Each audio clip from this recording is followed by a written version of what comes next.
And let me just add one thing to my introduction. I am the Community Education Outreach Chair for the Master Naturalists. So I'm going to talk about this program, and I'm going to talk at the end a little bit about some other programs we're working on.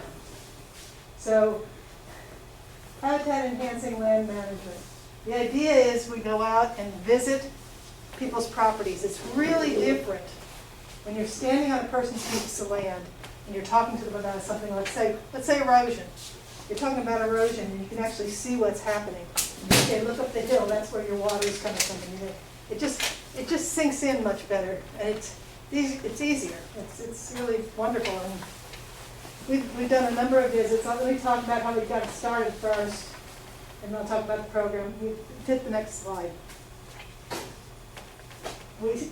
So you have to be crazy to start a program at the beginning of COVID. But we did. We did. And Zoom was a wonderful resource. We spent a whole lot of time on Zoom, starting in September of 2020. And we did one workshop we didn't get together once physically. We did a workshop on reading the land. And we saw advice of other experts. You can see on this Zoom, we've got Daniel Oppenheimer on there. And we also had Blake Hendon talk to us. And we had Ryan McGillicuddy talk to us from Texas Parks and Wildlife. And a lot of the talking we did at that point was, how do you talk to landowners? You know, it's one thing to say, you shouldn't be mowing over there. And another thing to say, well, there's some reasons maybe you might want to think about not mowing. And it's a learning to how to approach those things. We now have a team of 16 people. We've been growing. We've developed 2 electronic tools. One is on Trello, which is just for us to keep track of what we're doing, both all our visits and all our materials and everything. And then we have beautiful Hays County is our public-facing website for the Master Naturalists. And if anybody wants, I've got some magnets here. You're welcome to take one with the URL on it. And we have a place on there that I'll show you in a little bit. Go ahead, next slide. So we started, the good thing about this program being in a time of COVID is you've got just a couple people. We usually take about 3, sometimes 4 people out to a property. And then you have the landowner, sometimes they're the two landowners, or maybe their kids sometimes. But it's a very small number of people. That was when they were telling us you had to get out with small numbers of people. So we did that. I can take my mask. I meant to take my mask off. I'm sorry. I hate that. I hate when people talk with their masks on. And so the first spring, we do it primarily in the spring and the fall. It's too hot in the summer, too cold in the winter, and there's nothing to see in those 2 seasons really. So we're doing it mostly in the spring and fall. The first spring, we did 13 landowners. Like I said, our target is 5 to 30 acres. We had some larger ones because we visited some of our own people. We were doing some friendly visits. Let's have a friendly audience first. So about half of them were Master Naturalists. We averaged about 29 acres total. In the fall, we visited 12 landowners, and again, they were fairly large. We're getting ready for the spring, and we've been getting a few requests in, and somebody posted on social media, and we got some from that, and we've gotten some different ways. And we seem to be getting really smaller properties. It's real interesting. We've got a number that are actually under 5 acres, one to 4 acres. So that's been surprising. We've gone all over the county. Right now, most of our spring visits are in Wimberley, but we've had visits in San Marcos. We've had visits in Dripping Springs as well. When we go out for a visit, and please feel free to ask questions as we go along. We go out for a visit. First, before we go out for a visit, we actually map the property. We do contours. We look at historical photographs so we can see what the land looked like in the 50s. And sometimes that's revealing, sometimes it doesn't tell you anything. We've got some people now are learning to look at soils and things like that. So we try to do as much preparation as we can ahead of time And then we go out to the property, we talk to the landowner, starting out by asking what their goals are for the property, talk about your property, tell us the history, tell us, what your problems are, tell us what you want to do with it. That's what the guys taught us on the Zoom meeting to do. And then we start walking around and we talk to them and we talk to them about different things. And every visit's different. Every visit's different. And then we do a report, and then there's a piece of a report, usually a general description of the property. And we talk about the trees we've observed and the wildlife we've observed and the forbs we've observed, and there's different sections, and everyone doesn't have the same sections. It depends on the property, what to do about erosion, and that they get. So that's it. We've gotten some good feedback too from people. We had one guy we talked to about erosion coming off his rain tank, and we showed him how to build up a rock berm for it. And a few weeks later, he sent us a picture and showed us he'd done it. So it was really good feedback. Next one. We're also continually training ourselves. We didn't. When we got started, we would have loved to have real workshops on real property, but we weren't able to do that. So in the fall, we did 3 workshops. We did a Plant ID workshop with Bill Carr, went 3 hours, and lots of questions. We did a riparian workshop with Brian McGillicuddy from Texas Parks and Wildlife, talking about riparian areas, because there's a lot of them around here. You find a lot of people, even if they don't have creek frontage or river frontage, they have a wet weather creek on their property or something like that, which is just as important. And we're going to be doing a cedar workshop with Elizabeth McGreevy pretty soon. There was a bit of a difficulty because other people wanted to come to the Elizabeth McGreevy workshop who weren't on the HELM team. So I solved that, and just to tell you, there's going to be an Elizabeth McGreevy workshop at Blue Hole, April 2nd. That's open to 30 people from the general public. 30 people. 30 people. 30 people. You can't have more than 30 people if you're traipsing around Blue Hole for 2 hours or 3 hours. Yeah.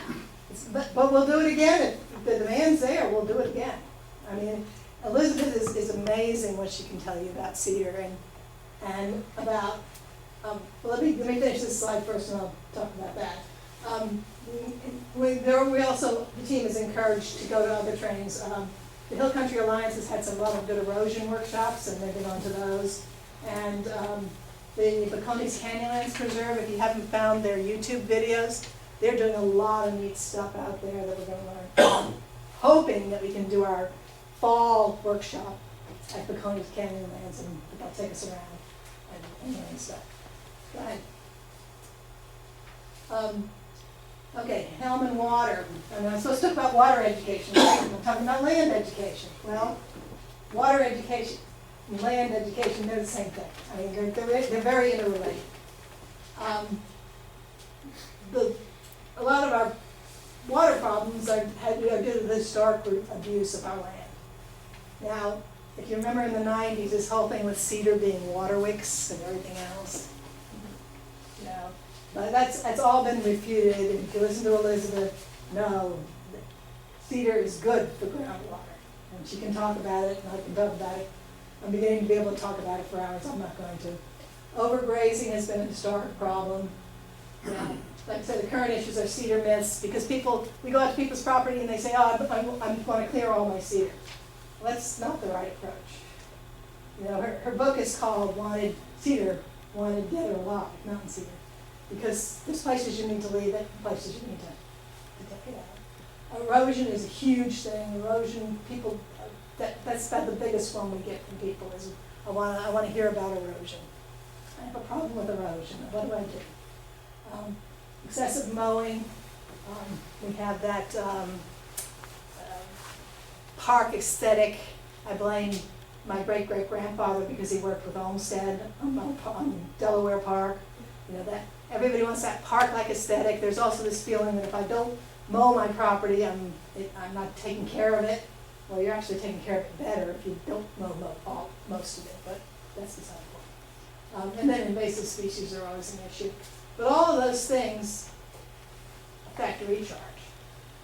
So we're teaching people about native grasses, and those native grasses have their roots way down, and how that helps the infiltration of the water. Trees and shrubs, they help with the infiltration. We talk about berms and swales. That's one of the big things they're doing at the Hays Canyon land, is the whole building of berms to retain water, and they're doing a whole lot of experimenting with that, which is very interesting stuff. We talk about people having a riparian buffer, how important that is, a being riparian. And sometimes the way you approach people is through wildlife, because people like to have wildlife. Well, guys, if you have grass and tall trees, how are the robins going to protect themselves when they're in the middle? You need mid-stories. So, you know, those kind of things we talk about. And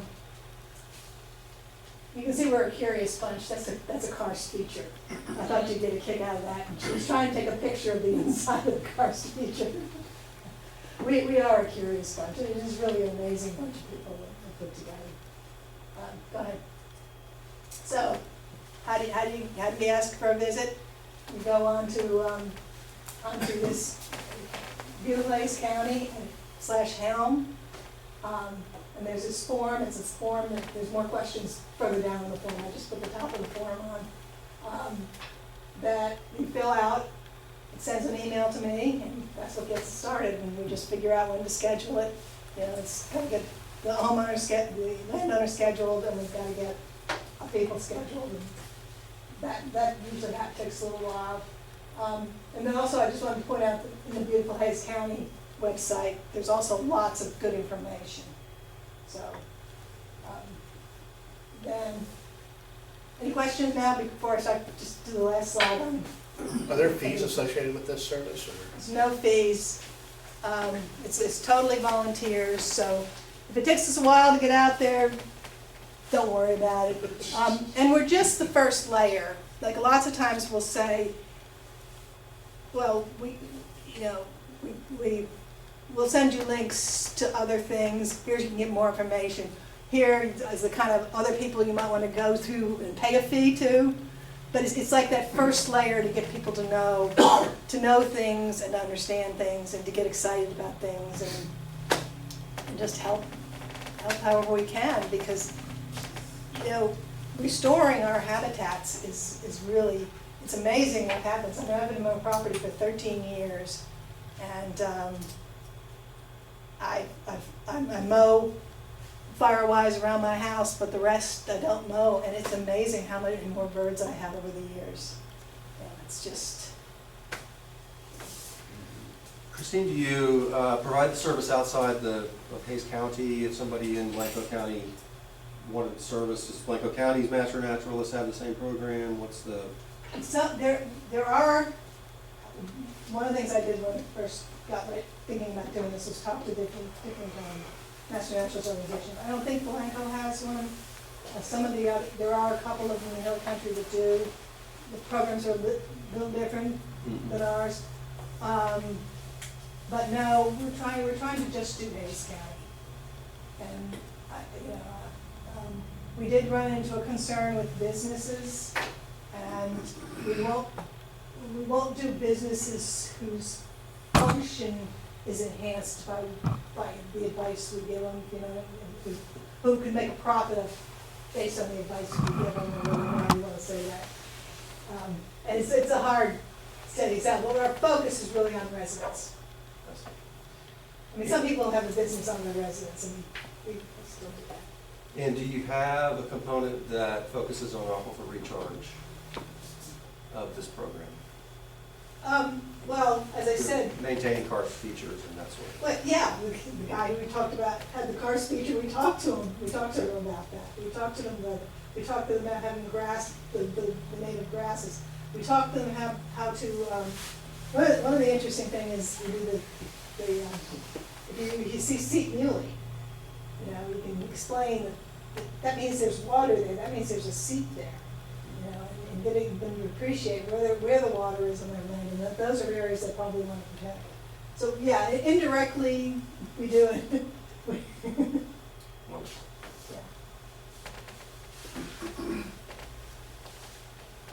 Any more questions? So 5 to 30 acres is the sort of focus, but y'all are open to bigger and smaller? Yeah, I don't know if we'll go smaller than 1 acre. Oh, sure, I sure. think that's a different program. I think that's a program that would be great, and that would more focus on pollinator gardens and things like that. Probably that's something that the Native Plant Society should do. But, and, Okay. and there is one master naturalist organization that is doing more of that kind of stuff. Yeah, oh, cool. And when you have these big properties, how do y'all manage? Do you focus on one sort of issue they're having in one area, or are y'all able to sort of do a sweep of some of the whole? Yeah. Well, yeah, on 5 acres is pretty easy to cover, even 10. Yeah. You know, and we let the landowner lead us around. But if they had a huge property, you know, where you couldn't walk it in 2 hours, we tell them to pick a part of the property Yeah, yeah. to talk about. Okay, cool. And then I'm just curious, what programs do y'all use to do the historic research of the photo research of the property? I'm not sure what he's using. I don't get into Yeah. technical. I gave up my techie stuff when I retired a while back. Okay. And I wasn't tech, but they're learning how to do it. They're photographs that were taken as I understand, taken in the 50s. Aerial photographs that were taken in the 50s, and they're fairly easy to get. I mean, I can get you in touch with the person who does that. Yeah. And they're just exploring it. It's great. They're looking at all sorts of different things. They're amazing me. Yeah. Have y'all dealt much with all the new road systems going in everywhere right now, with the erosion that it's causing from the runoff from the roads onto people's properties and changing the contours? We haven't had that problem yet. We've only gone to 26 properties, so we haven't hit that yet. But one thing we do try to make people aware of in terms of erosion is the erosion on your property may be caused by property above you, and then what's happening up there. Or even if it's on your property, you're looking down here to solve the problem. You may need to solve the problem up here. Right. You know, there's a whole thing. Look at the top. Start at the top of the hill when you're trying to figure out erosion. But yeah, we haven't run into it yet. You want to? No. No. One of the things we are telling people about cedar though, and because cedar can slow the water down. The other thing it does is some people will cut all their cedar, and then they realize they're hearing the noise from the road. You know? Yeah. There's a certain amount of privacy it provides. It's a native plant. Do you guys hate cedar? No. Okay, good. This time of year, Yeah. I hate it. Well, yeah. Just the males though, Yeah, females just are the fine. males. Well, actually, I learned to love the females when I saw the cedar Yeah. waxwings just They actually have junipers. harvesting those berries like crazy, so. Eat them at the back. Some of the other things we're doing, we just started what we're calling the HELM Network News, which is gonna come out, I say every 4 to 6 weeks, it's gonna come out whenever it gets done, but, 6, 8 weeks. That's sort of the goal. We got our first issue out, and the second issue I'm writing now on cedar. And that's started the first issue. We have an email list that I used to write the Riparian Recovery Network News, and I don't know if you ever saw that, but we're using that email list, so we've got about 200 people on our list already, and we're adding new landowners as we do, and it's going to be all sorts of topics on land stewardship. And then we tried to start a second program during COVID, which was Wild About Nature, which is kid education. Well, that one's had a little rougher start because the kids aren't vaccinated, and then all sorts of problems. And so I think that's going to get off the ground. But we're trying to educate the kids, and the big thing in that, which you'll be happy with, is we have the watershed and our aquifer models, and we're trying to get those back out there. Wonderful. And the watershed model back out there with animals on it too, so we can talk about the animals in the water too. If I had $1 for every time I've heard about this watershed model that we apparently claim to have. I know. I'd be a very rich man, but I've never seen it. It's hiding somewhere maybe. I know where it is. Oh, good. I'd love to see it. It's, I don't know, how long have you been around? Because back when I became a master naturalist in 2010, we were using it a lot. And then it just sort of fell off, you know, people leave or go on to other things, and it sort of fell off. And so that's why I'm trying to get it back revived. And so we're doing, we have actually 4 tracks on our kid thing, and we're going to add a 5th. But one of them is called Wet and Wild, which is all about water. We have one person, Mary Gilroy. She used to work for the Austin Water, I think. The Middleton Watershed is what she worked for. And she can do microinvertebrates like crazy. So, macroinvertebrates, sorry. Let me see if they're macroinvertebrates. And right now, with the kids stuff, we're just doing pop-ups where we set up a table at Blue Hole or an event. We're going to do one at the Butterfly Festival, where we just have educational materials on it. We're hoping to do some more formal kid training through the libraries and parks. And we also have an e-nature Facebook page. I don't know if you found it, but it has all sorts of stuff about nature. And then we also have a speakers bureau, which has also fallen on hard times. I used to be one that went around the county speaking about water to places like libraries and Lions Club and things like that. And that is sort of falling out. But I'm going to revive that, and I'll make sure there's a water talk in that too. So that's the plan.